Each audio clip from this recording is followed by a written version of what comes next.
जहाँ जेसन नाम का एक बंदा अपने बच्चे को राज्य से बाहर ले जा रहा था ताकि वो उसे बचा सके, क्योंकि जेसन के परिवार के लोग उस बच्चे की बलि चढ़ाना चाहते थे। तभी उस राज्य की सेना उसे वहाँ से जाने के लिए रोकने लगती है। अब इतनी सेना को देखकर जेसन अपनी ड्रैगन की पावर को यूज करके उनसे लड़ने लगता है। ये देखकर जेसन के परिवार का एक बंदा अपनी पावर को यूज करके उससे लड़ने लगता है, तो जेसन भी ड्रैगन की पावर को यूज करके उसका सामना करता है। अब हम कुछ सालों बाद का समय देखते हैं, जहां एक बड़ा सा मंकी एक जगह पर हमला करने जा रहा था। इसके बाद सीन चेंज होता है और हम स्टोन विलेज नाम के एक गांव को देखते हैं, जहां गांव के मुखिया सभी बच्चों को लड़ने की ट्रेनिंग दे रहे थे, जिनका नाम शेन था, क्योंकि उनके अकॉर्डिंग ये सब उनके लिए जरूरी है ताकि वो सब सरवाइव कर सके। अब उन्हीं बच्चों में से हम एक बच्चे को देखते हैं जिसका नाम एलेक्स था, जो बाकी सबसे छोटा होने के बावजूद भी उन सबसे ज्यादा स्किल्स रखता था। इसलिए टाइलर नाम का एक बच्चा उससे चिढ़ता था। इधर हम स्टोन विलेज के बड़े लोगों को देखते हैं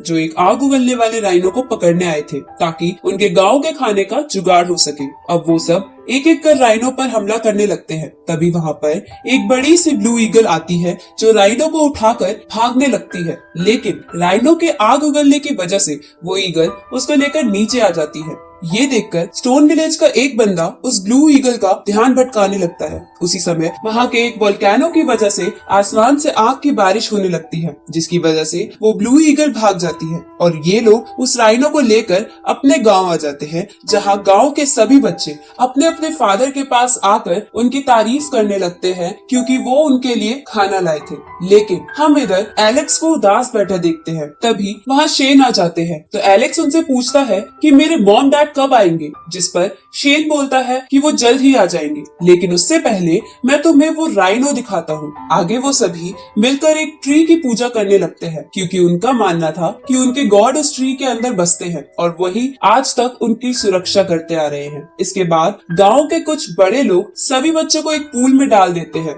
जिस पूल में एक खास तरह की दवाई और ड्रैगन की एनर्जी डाल रखी थी ताकि उन सब बच्चों की हड्डियां बहुत ज्यादा मजबूत हो जाए। ये देखकर एलेक्स शेन से कहता है कि ये करने के बाद मुझे मेरा फेवरेट मिल तो जरूर मिलेगा ना। तो शेन इसके लिए हंसते हुए मान जाता है और अपनी पावर की मदद से उस पूल को एक्टिवेट कर देता है, जिसकी वजह से उस पूल का पानी उबलने लगता है और एलेक्स को छोड़कर सभी बच्चे पूल से बाहर आ जाते हैं। तभी उस राइनो की एनर्जी पूल से बाहर आती है तो एलेक्स उसे कंज्यूम कर लेता है, जिसकी वजह से उसका शरीर लावा की तरह गर्म हो जाता है और वो अपनी ताकत से उस पूल को भी उठा पा रहा होता है। ये देखकर शेन बोलता है कि एलेक्स की फिजिकल ताकत पुराने जमाने के एक बीस्ट से मिलती है। अब उस रिचुअल को पूरा करने की वजह से एलेक्स को उसका फेवरेट मिल्क पीने की परमिशन मिल जाती है, लेकिन एलेक्स उस मिल्क को लेकर उस ट्री पर चढ़ा देता है जिसे वो सब गॉड मानते थे और उनसे इमोशनल होके कहता है कि मेरे पेरेंट्स को जल्द से जल्द वापस भेज दो।